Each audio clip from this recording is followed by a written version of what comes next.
Olá pessoal, meu nome é Zé Rui e na aula de hoje nós vamos começar o capítulo 5, que é um dos capítulos mais importantes para a gente chegar na orientação a objetos no semestre que vem.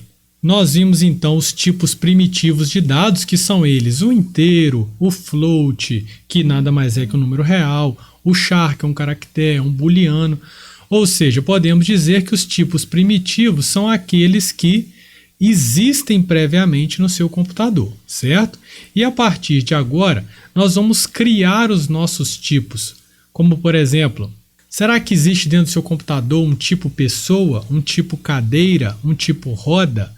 Não tem essas variáveis lá dentro. Então, o mundo real nos exige tais variáveis, concorda comigo? E aí, como que nós fazemos isso? Nós vamos fazer isso por meio dos tipos abstratos de dados, que nós vamos ser capazes de criar qualquer novo tipo que nos for requisitado. No caso da aula de hoje, nós vamos começar lá no jeito mais embrionário, mais antigo de se fazer essas estruturas, que é exatamente o que nós chamamos de struct, ou estrutura. Vamos ver como é que isso aqui funciona então?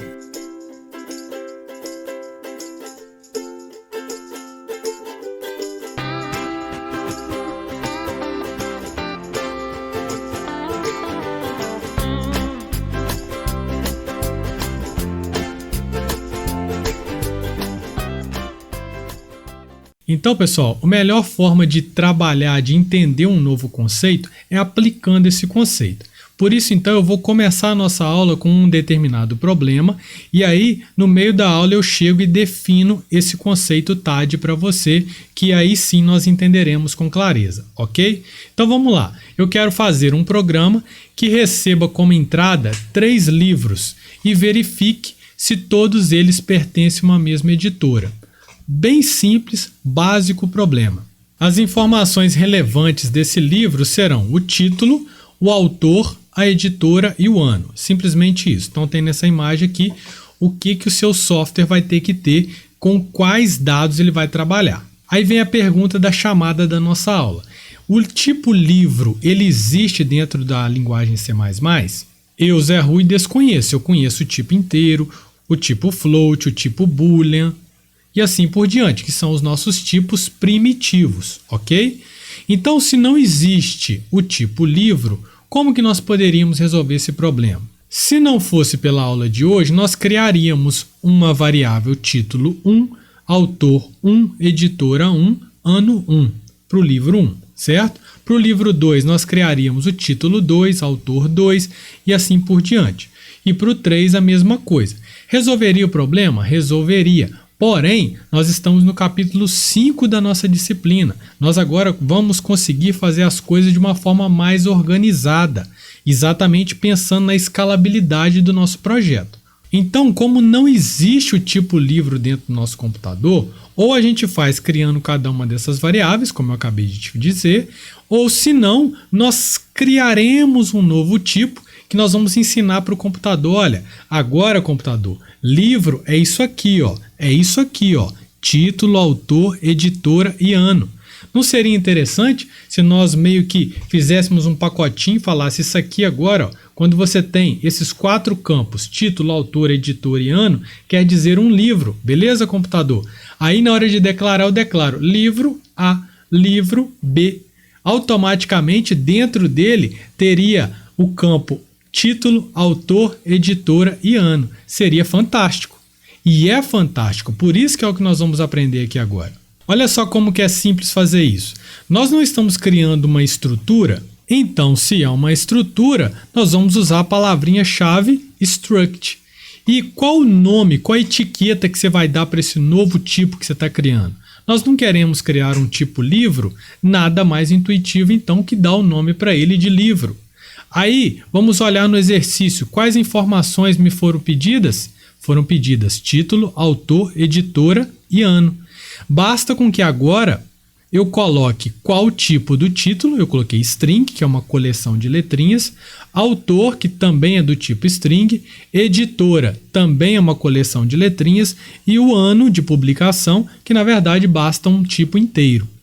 Então, a partir de agora, quando eu definir isso aqui lá no início do seu programa, do nosso programa, O nosso compilador, o nosso computador vai entender agora o que é o tipo livro. Que tipo livro é 4 coisas lá dentro. Um campo string para o título, um campo string para o autor, um campo string para a editora e um campo string inteiro para ano. Olha só que legal, olha só como que agora você tem um poder de produção muito maior. Já te falo de antemão que isso é uma coisa arcaica, nós já estamos na era da orientação a objetos, mas aqui nós estamos no curso de ciência da computação, então você precisa passar por cada uma dessas fases, até mesmo para você ter a real motivação para chegar na orientação a objetos. Beleza, pessoal? Muito bem, então. Agora que nós declaramos o tipo livro, ou seja, nós ensinamos para o nosso computador o que é um livro, nós podemos então resolver o nosso exercício, que é então fazer o quê? Declarar uma simples variável, que eu estou chamando aqui de L1, que é do tipo livro. Se eu quisesse uma variável do tipo int A, int B, float, C e assim sucessivamente. Mas agora, o meu compilador, já que eu defini aqui na linha 1 até a linha 6 o que vem a ser o tipo livro, eu posso usá-lo tranquilamente. Então agora eu posso focar em resolver o meu problema que me foi pedido, que é verificar se 3 determinados livros têm a mesma editora.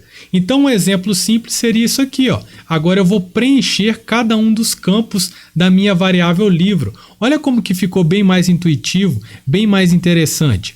A linha 10, L1.título, ou seja, estou acessando o campo título de L1. Olha que legal isso aqui, pessoal. E eu vou fazer com que ele receba quem? Livro A. Da mesma forma, ou melhor, de forma análoga, L1.autor, eu vou colocar aqui que recebe José. Editora, campus, L1.ano 2003. É ou não é uma ferramenta muito propensa à nossa produtividade, à nossa facilidade de entendimento? Por isso, eu chamo tanta atenção desse conceito de TAD, porque é ele que vai te dar todo o entendimento daqui para frente nos próximos semestres do seu curso. Então, pessoal, se você entendeu da linha 10 à linha 13, que nada mais é do que você fazer o acesso a cada uma das informações e preenchê-las, nós podemos, então, estender essa ideia, que é fazer esse preenchimento para o livro 2, linha 14, criei aqui livro, L2, criei uma variável L2 do tipo livro. Então, eu vou preencher o L2.título com livro B. Os valores aqui, pessoal, eu coloquei valores aleatórios, tá? O livro 3, a mesma coisa, eu coloquei aqui livro C, o autor é o Carlos e a editora é LTC, o ano 2012. Mas aí alguém pode dizer, professor, mas aí você colocou um sistema, fez um softwarezinho bem engessado. Pois é, não ficou legal, né? Porque aqui nós estamos nem deixando o usuário preencher esses dados. Então, uma forma mais correta de fazer isso era a gente usar o cout para dizer: o usuário me informe o título, o usuário me informe o autor, e assim você faz para todos eles, usando o comando cout para jogar na tela e o cin para capturar e guardar dentro da sua variável. Então seria algo desse tipo aqui, né? Ficaria um pouco mais extenso, mas daria um pouco mais de liberdade para o usuário. O seu sistema não ficaria engessado, né? Desse jeito aqui, o livro A sempre vai chamar livro A. Desse jeito aqui, o usuário, cada vez que for rodar esse software, ele pode colocar um título diferente. Então perceba que eu simplesmente peço informe o título e com o comando cin eu jogo o valor digitado no teclado dentro de L1.título e assim sucessivamente para todos os outros campos. Mas eu te pergunto, pessoal, esse negócio aqui tem muita coisa repetida, não tem não? Nós já somos capazes de agora otimizar o nosso sistema e deixar ele de forma mais elegante. O que é deixar o meu sistema mais elegante? É você tentar, sempre que possível, reutilizar código, ou seja, criar estruturas, funções, mecanismos que sejam escritos uma única vez e funcionem diversas vezes. Essa é a lógica da escalabilidade, essa é a lógica da reutilização de código, certo? Então você já viu que lá na aula 3 ou 4 dessa playlist, se eu não me engano, a importância da criação de funções, que é o que nós vamos fazer aqui. E para usar o que nós já estamos aprendendo, eu vou usar também a passagem de parâmetro por referência, para você ver como que fica muito mais elegante e mais enxuto o seu código. E mais do que isso, não é só uma questão de elegância, é uma questão de simplicidade para você mesmo entender o próprio código que você fez. Dá uma olhadinha nesse slide aqui agora, ó. Olha só como que fica a minha função main. Não fica muito mais intuitivo? Eu declaro uma variável L1 que é do tipo livro e chamo uma função preencher livro passando L1. É como se eu pegasse aqui um caixotinho e falasse, ó, L1, eu vou te jogar lá para a função que preenche, que ela é responsável por conversar com o usuário e preencher você. Depois me devolve. Olha só que sacada. A mesma coisa, então, a linha 22. Eu crio uma variável L2, que é do tipo livro, e chamo preencher livro passando com o parâmetro L2. Que aí, L2 se encarrega de conversar com o usuário, fazendo CIN, COUT, e preencher L2. E a mesma coisa com L3. Perceba que a linha 19 até a linha 25, ela é muito intuitiva. Fica claro para a gente que você criou uma variável e está preenchendo. Criou outra e está preenchendo. Vamos dar uma olhadinha na função preencher, que está aqui em cima. Ó. Ela tem como retorno void. Por quê? Porque eu estou entregando o livro, pessoal, como referência. Lembra que quando eu coloco o e-comercial, eu estou entregando o endereço da variável? Então eu não estou carregando essa variável e jogando lá em cima no L. Não, eu só estou falando, ó, preencher livro, a chave, o endereço lá da casa de L1 é tal. Então vai lá e preenche lá para mim. É meio que isso que está funcionando. Entenderam? E aí aqui dentro, pessoal, quando você passa por referência, você pode simplesmente... Opa, aqui tem um errinho, tá? Se aqui é L em todos os lugares. Beleza, pessoal? Desculpa aí. Então pronto, corrigindo aqui... Nós temos então que cout informe o título e o CIN L.título, ou seja, pega o que foi digitado e coloca dentro de L.título. Então olha só, a linha 20 entrega o endereço de L1, esse cara aqui vai disparar esse mecanismo pegando o endereço de L1, certo? O L aqui é só o nome que está sendo dado aqui dentro, tá, pessoal? Então ele vai vir e vai preencher L1. Na linha 23, já que eu entreguei o endereço, ou melhor, a chave da casa de L2, esse cara aqui vai entrar lá dentro da chave, lá dentro da casa de L2 e fazer o preenchimento de cada uma dessas informações. E a mesma coisa com L3. Ficou top agora, viu? Então vamos lá. Até agora nós simplesmente preenchemos os nossos livros e agora sim nós vamos resolver o problema que nos foi pedido, que é verificar se todos os livros pertencem a uma mesma editora. Resolver esse problema, pessoal, é algo bastante simples, concorda comigo? Que basta eu pegar o campo, olha só como é que fica bem mais intuitivo, o campo editora de L1 e verificar se ele é igual ao campo editora de L2 e se também ele é igual ao campo editora de L3. Se isso for verdade, eu emito uma mensagem que são iguais, se não, eu emito uma mensagem que eles são diferentes. Muito simples, é o que nós vamos fazer aqui, ó. Então, eu só vou chamar a atenção para que a linha 35, ela não permite na computação que você compare 3 elementos ao mesmo tempo. Por quê? A matemática permite isso, né? Se isso é igual a isso, e isso, e isso. Mas na computação você tem que fazer obrigatoriamente 2 em 2. Por isso, então, eu estou pegando aqui, ó, L1.editora, ele é igual ao L2.editora e o E lógico em C++ é 2E comerciais. Beleza? Então eu vou verificar se o campo editora de L1 é igual ao campo editora de L3. Ah, professor, poderia ser L2 aqui também? Poderia, porque aqui você está comparando L1 com L2. Se isso for verdade, tanto faz aqui se você está comparando L2 com L3 ou L1 com L3. Tá claro? Se isso aqui for verdade, eu vou emitir na tela, sim, todos os livros são da mesma editora. Se não, os livros não pertencem à mesma editora ou uma mensagem falando que eles são diferentes. Beleza, pessoal? Bacana demais, né? Um exercício simples que nós conseguimos aplicar o nosso conceito de criação de estruturas de novos tipos de dados. Agora, será que tem um jeito mais elegante de fazer isso aqui do que a linha 35? Tem. Da mesma forma, como eu sempre digo, se você consegue criar uma função para fazer algo, crie, porque assim você propicia a reutilização de código, que é o que nós vamos fazer aqui agora. Vou fazer de uma forma mais elegante, que é criando a função que verifica se editora é igual. Então ela retorna um booleano, o nome aqui é o que eu achei mais intuitivo, editora é igual, aí eu leio meio com uma entonação de pergunta, certo? E passo 2 livros, A e B. Professor, por que você não passou aqui o e-comercial? Aqui não precisa, eu não vou estar alterando alguém à distância. Sempre que pensa dessa forma, eu preciso alterar alguém à distância, então você usa ponteiro ou e-comercial. Quando não, ele só vai fazer a cópia desses dois valores, né, do livro A e do livro B, e vai comparar o campo editora desse com esse. Então a linha 20, se A.editora é igual a B.editora. Se isso for verdade, retorna true, se não falso. E aí na chamada da função, a linha 35 fica dessa forma. Ó. Editora é igual, passando L1, L2, e editora é igual L2, L3. Certo? Se sim, a mesma mensagem, se não, a mesma mensagem. Vamos fazer alguns comentários aqui então. Pessoal, tipo abstrato de dados, o céu é o limite. Essa é a ideia maior dessa estrutura.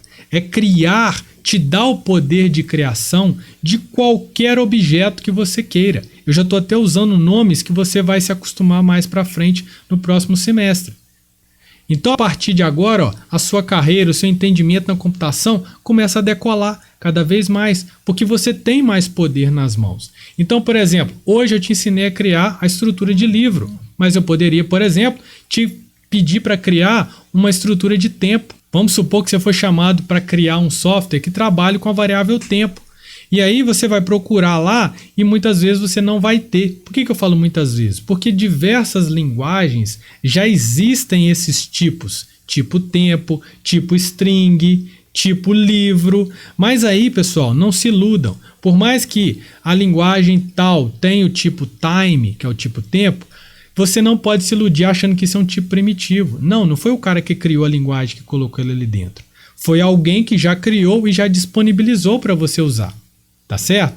Então aqui, como nós estamos aprendendo do zero, eu tenho que te ensinar como você cria a sua própria variável, caso seja necessário. Então, se você quiser criar uma variável do tipo tempo, você vai criar um struct tempo e colocar int hora, int minuto, int segundo, int ano. Na verdade, aqui eu até tiraria o ano, tá, pessoal? Mas criaria só data, hora, minuto e segundo, tá joia?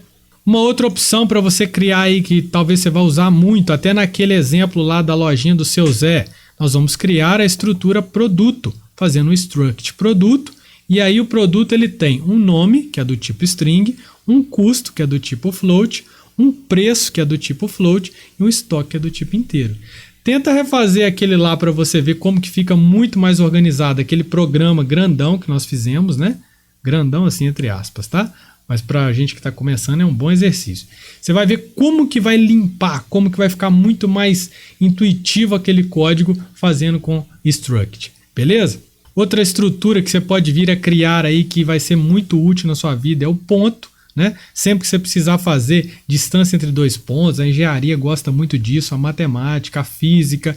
Então você cria lá uma struct ponto. Eu coloco ponto 2D, porque se tivesse, por exemplo, com 3 coordenadas, eu chamaria de ponto 3D, tá? Mas nada impede você dar o nome de ponto, tá? Que aí lá dentro vai ter um float x e um float y. Tanto é que eu até coloquei aqui para você ver, ó, se você tiver que criar um ponto em 3 dimensões, aí você cria x, y e z, todos eles do tipo float. Uma outra aí que a galera gosta muito aí, ó, é quando você vai fazer alguns programas, né, que são jogos, são games, e aí você tem que criar lá um personagem, por exemplo, que é um guerreiro. E aí um guerreiro tem um nível de força, um nível de habilidade na água, de habilidade na terra, de sabedoria. Ou você pode estar criando um joguinho de super trunfo, não sei, você pode criar qualquer coisa aí. E um exemplo clássico seria criar um personagem, como um guerreiro, como um camponês e assim por diante. Que todos eles têm essas características aí que vão ser preenchidas dadas as suas diferenças. Beleza, pessoal? Então, finalizando, o céu é o limite. Você pode criar o que você quiser com isso aqui. Vamos então fazer 2 exercícios práticos aqui para você solidificar ainda mais esse conhecimento. Então vamos lá. Crie um tipo abstrato de dado com um modelo de pessoa. E aí eu peço para que você crie 3 variáveis do tipo pessoa e preencha esses campos. Só isso. Então, pessoal, a primeira coisa que você tem que pensar ao criar um novo tipo é o que me foi pedido pelo cara que me contratou, ou pela empresa que me contratou, a pessoa que me contratou, tá joia? Ela me pediu que eu criasse um modelo de pessoa, não me especificou nada. O exemplo do livro, o exercício disse que eu queria título, autor, editora e ano, certo? Aqui não especificou nada, então você vai ter que bolar na sua cabeça, pensar, gente, o que é importante de armazenar para o tipo pessoa, para que o meu sistema consiga se comportar bem com todas as possibilidades. Aí você vai fazer um rascunho e começar a pensar, pô, toda pessoa tem um nome, toda pessoa tem um CPF, toda pessoa tem uma idade, tem uma altura. Então você vai listando cada uma dessas coisas que são relevantes. Eu vou listar alguma delas aqui, que é o que nós chamamos de modelo. Ou seja, nós estamos modelando. Se eu quero fazer uma escultura de uma pessoa, eu vou pegar um barro lá e fazer uma bolinha em cima, meio que um losango assim embaixo para ser o tronco. Enfim, eu estou modelando, não quer dizer que eu estou representando fielmente uma pessoa, certo? Então, para o nosso exemplo aqui, eu coloquei nome, sexo, idade, tem bigode, usa óculos e pronto, só 5 tá bom demais. Então aqui eu criei o meu modelo, fiz no papel, e aí agora eu vou criar ele no código C++. Como que faz isso? Eu uso a palavra-chave struct, vou dar um nome para esse tipo novo de pessoa e vou criar uma variável para cada um desses caras que eu criei aqui, ó. Nome vai ser char de 15 letrinhas, ou se eu quiser usar o tipo string.h, eu já coloco ali string, beleza? Sexo, eu coloquei só uma letrinha, também para definir se é masculino ou feminino, ou não binário, enfim, dá para fazer também. E idade, inteiro, e tem bigode e usa óculos, eu coloquei como booleano. Ou seja, eu só preciso da informação se é verdadeiro ou falso. Tem bigode? Não, não tem. Gente, não me pergunte por que aqui do tem bigode, foi só o que veio na minha cabeça, tá? Usa óculos ainda faz sentido que a gente pode pensar num programa, igual eu falei, de ótica, mas tem bigode, tô pensando, se bem que barbearia dá, né? Que aí você vê se o cara tem bigode lá, o preço muda, mas tudo bem. Então, uma vez que nós criamos o tipo pessoa, tá faltando um ponto e vírgula aqui, ó, nós podemos criar variáveis com esse tipo, que é o que nós vamos fazer aqui agora, ó. Dentro da função main, eu vou criar 3 pessoas, ó, P1, P2, P3, são do tipo pessoa. A partir de agora, eu vou simplesmente preencher esses campos, que é o que está me pedindo o exercício, tá? Então eu vou colocar aqui, ó, como que eu acesso o campo nome do P1? É usando o ponto, ou seja, o ponto é um operador de acesso. Ele acessa um atributo de uma estrutura. Então, P1.nome eu coloquei sexo, ó, José, P1.sexo eu coloquei M, P1.idade eu coloquei 18, me ajudei bastante, P1. Tem bigode falso e P1 usa óculos também falso, tá? E aqui eu coloquei 3 pontinhos, que aí como exercício você faz os outros dois. Simplesmente escolhe qualquer valor ali para preencher essas variáveis. O mais importante é, você conseguiu entender isso aqui? Ficou claro para você como que isso aqui funciona? Simplesmente você cria uma variável, ou seja, você cria um tipo e a partir daí você pode declarar ele como uma variável e usar normalmente. A organização do seu código fica muito mais clara e fica muito melhor. E como eu costumo dizer, simples assim. Beleza, exemplo 2, pessoal. Faça um programa usando o TAD que calcule a distância entre 2 pontos no plano cartesiano. Aí já vem Zé Rui sacaneando o negócio, né?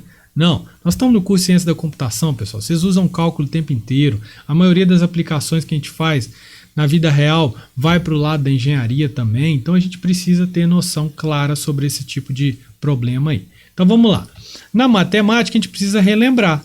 A distância entre 2 pontos nada mais é do que a hipotenusa de um triângulo retângulo, certo? Você pode ter aprendido diversas fórmulas, só decorar dessa fórmula aqui. Mas enfim, essa fórmula aqui nada mais é do que a fórmula de Pitágoras, né?